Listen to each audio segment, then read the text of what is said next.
Before we get into my final Denver Broncos 2022 NFL Mock Draft, make sure you are subscribed to the Broncos Breakdown by Chat Sports with yours truly, Matthew Peterson. We break down everything under the sun related to Broncos news, rumors, and right now we're talking draft. So Broncos draft news, draft rumors, and of course, what you clicked in for, Broncos Mock Drafts. We'll be breaking down every pick, and you'll want to be in on that action. So subscribe, go to youtube.com/Broncos TV. Links at the bottom, hit the big red button. In the comments, in the description. You cannot miss it. We're 31 subscribers away. We are from 7,500, one of the fastest growing Broncos YouTube communities out there. So join the channel here at Chat Sports on the Broncos Breakdown.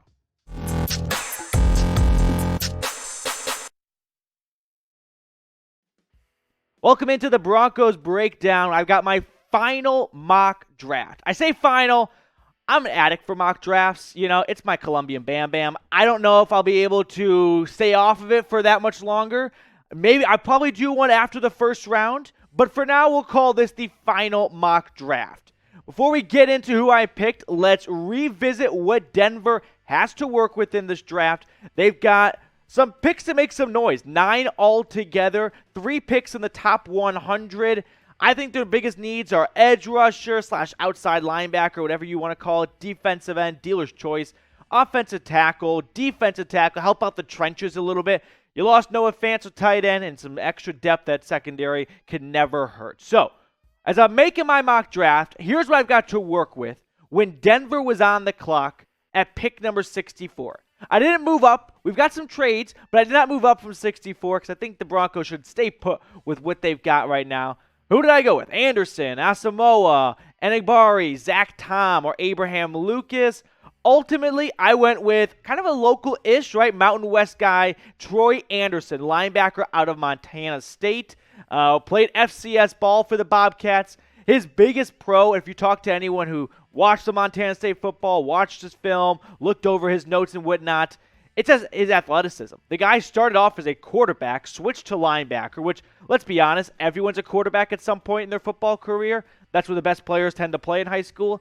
But he's 6'3" and 243 pounds, and he moves like a Bobcat, okay? The only knock, or I say the biggest one, is kind of sloppy tackling. You see if you watch his film and whatnot. I had someone comment they're a Bobcat fan and that they like him, but he misses a lot of tackles, a lot of arm tackles that get broken away and whatnot. The reason why I went with Troy Andersen, though, is I'm looking a little bit ahead. I try to do mock drafts of not what I would do, because I'm not the GM. I want to think, what would Peyton do, right? I'm trying to be in his shoes. And I'm guessing he's looking at his depth chart, and he's thinking one step ahead. And he goes, all right, I've got 2 inside linebackers under contract next season. Josey Jewell and Justin Strnad. So maybe I want to invest in that position so that next year I'm not thin as it is, help think ahead, build for the future a little bit. If we look at Andersen's stats in his career, there's a 4-year guy, a 5-year guy in Montana State, 214 tackles in his career. That's a lot of bodies bringing down. 27.5 for loss, 10.5 sacks, and 3 interceptions. He's an athletic freak. From Dillon, Montana, on your way to Missoula. Pretty cool spot. Highly recommend it. But I like this pick a lot. I think this fits Denver's needs of an off-ball linebacker, and it helps because that's a position you could be scary thin at next year. Because let's face it, Josey Jewell is the best of the 2 guys under contract next year, and I don't know how much faith on him I have in him being the only legitimate, inside linebacker. What do you think about this question, though? Who do you want to draft in round 2? I went Troy Andersen. I don't know if that's my favorite pick. I would have liked to have gotten Leo Chenal or Chad Muma. Unfortunately, they were taken before me. So if you see other mock drafts that have, those guys in them, that's awesome. I would pick them too. Couldn't get them. I made a draft trade. You know what?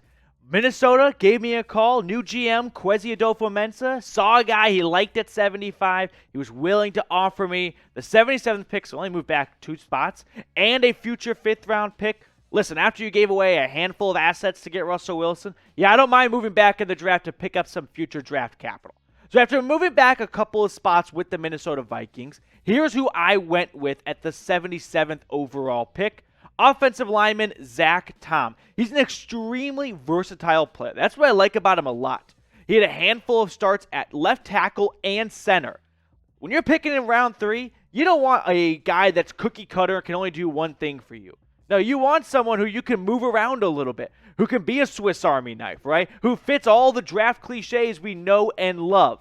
He started every single game the last 3 seasons for the Demon Deacons. And this is another pick where I'm thinking ahead. Okay, I'm looking at contracts because one time I was sitting down, I'm not going to name names because I'm not that famous, because I'm not famous, but I was talking with a guy who works for an NFL team, and we were talking about the NFL draft. And he said things that don't get talked about enough, in my opinion, is GMs will look at not who's under contract this year, but who's entering the last year of their deal, because they don't want all rookies the next year to replace that player. And so I'm looking at the inside offensive line, and I see, wow, Reisner and Glasgow entering the final year of their contracts. Zach Tom has experience at tackle and center, with a little bit of guard action at this point. So I think GMs like to plan ahead, and Zach Tom can be that plan ahead kind of pick in round number 3. I initially thought, way back when, early in mock drafts, I wanted to go tackle in round 2 because I like, protecting Russell Wilson. But after all the free agent acquisitions from Billy Turner, Calvin Andersen, Tom Compton, it seems a bit overkill to add another tackle to that mix with your first selection in the draft. So ultimately, that's why I went defense and then tackle after that. But what do you think about this? What is the Broncos' biggest need? Is it edge rusher? You've got some guys. You've got some dudes. Randy Gregory, Baron Browning, Bradley Chubb. I just feel like we're waiting for one of those players to really establish themselves as the next real edge rusher. So you think to yourself, okay, why don't we throw a bunch of darts at the board and hope one of them sticks? Speaking of edge rusher, my next mock draft pick, 96 overall in round number 3, Dominique Robinson out of Miami of Ohio, our NFL draft guru at Chat Sports. Tom Downey went there. Good trash cans. Anywho, another versatile player. He was all over the place. Started at quarterback, then went to wide receiver, and then he went to edge rusher. And that tells me something. Here's an athlete that can line up all over the field, and there's a lot of things to like about him if the coaching staff was like, you know what, at the end of your collegiate career, why don't we try you out at defensive end, see how you develop into that. And he's got to develop more as a true pass rusher. He's not there in the run-stopping department, but when you look at what he does in his physical traits, that's why he's here. When you go to Miami, Ohio, no offense to Oxford, you don't get talked into round 4 of the NFL draft unless you're doing something right. These guys do not get a ton of collegiate football coverage. So whenever you see players who went to these smaller schools in the mid-rounds, you talk yourself into, well, damn, if he went to Miami and we're talking about in the 4th round, he's got to be pretty good if we're speaking about him over Alabama players. What he's done since becoming an edge rusher in the 2020 season, 38 tackles, 11 for loss, 6.5 sacks. He's got a nice batted down pass as well. So I like Dominique Robinson in round 3, a future edge rusher to keep an eye on as Chubb's in the final year of his contract and not quite sure who could opposite him or who could line up opposite Randy Gregory if Chubb's on his way out after this season. We'll get to the rest of my mock draft in just a moment, but I want to remind everyone that we will be going live here at Chat Sports for all 3 days of the NFL draft. Every single pick, from the first overall pick to Mr. Irrelevant, breaking down every pick. We'll be having fun. We'll be taking shots, cracking beers with you guys. And I can't say who, but a lot more fun than some other pie eaters out there during the NFL draft season. So make sure you subscribe to Chat Sports, youtube.com/chatsportstv. We're closing in on 300,000 subscribers, so join a very large army we have right there. And make sure you make that your draft home this year. My next 2 mock draft picks, Denver picks back-to-back in round 4. They go 115 and then 116. So at 115, I went with Matthew Butler, defensive tackle out of Tennessee. And then after that, immediately turned to my draft slip and picked Coby Bryant, a corner out of Cincinnati. I was happy to see both of these guys in round 4. And some mock drafts have them go earlier, some have them later. I think this is the most unpredictable draft in recent memory. So maybe you see other players go earlier, but you can't say anything's a guarantee. Let's look at some stats, though. First up, Matthew Butler, the defensive tackle who's got a very athletic build. And I know we've said that word a lot today, but it may be the most true for Butler, okay? Because he can line up mostly as a 3 technique, and he's got awesome speed. That's the big thing that jumps out about him. 8.5 tackles for loss and 5 sacks. And as we are on day 3 of this mock draft, I'm thinking to myself, you know what? Lost Shelby Harrison a trade to Seattle. Why don't we draft an extra defensive lineman on the interior just to add some extra competition, to add some extra strength to that line? Then in the secondary, was very happy to see Coby Bryant here. Some mock drafts have him going late 3rd, so for him to slip into early 4, it's not out of bounds. Coby Bryant, if he wasn't on the same team as Ahmad Sauce Gardner, maybe he goes way earlier because he gets more coverage. But because he's the second best corner on his team at a mid-level group of 5, he kind of gets forgotten about. But he had a fantastic career for the Bearcats. 10 interceptions, 45 pass breakups, got a little peanut punch to him as well with 5 forced fumbles. I loved these picks in round 4, getting Butler and Bryant. Bryant helps out. Some secondary right there, some secondary depth. When you got to play Patrick Mahomes and Justin Herbert twice, and Kyler Murray this year, and some other great quarterbacks in the AFC, yeah, I can take all the extra depth I can take in the secondary. We'll get to the rest of my mock draft in just a second, but let me ask this question that's a little fun. What's your personal biggest draft miss of all time? Right? Who is someone that you were super high on? You thought, this is the guy, and it just didn't work out.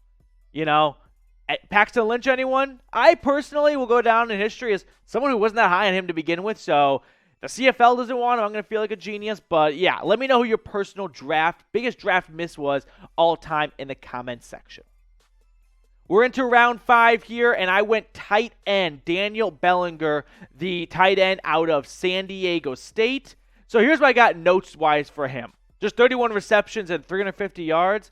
Dude, what are we talking about? Well, San Diego State runs a very run-heavy offense.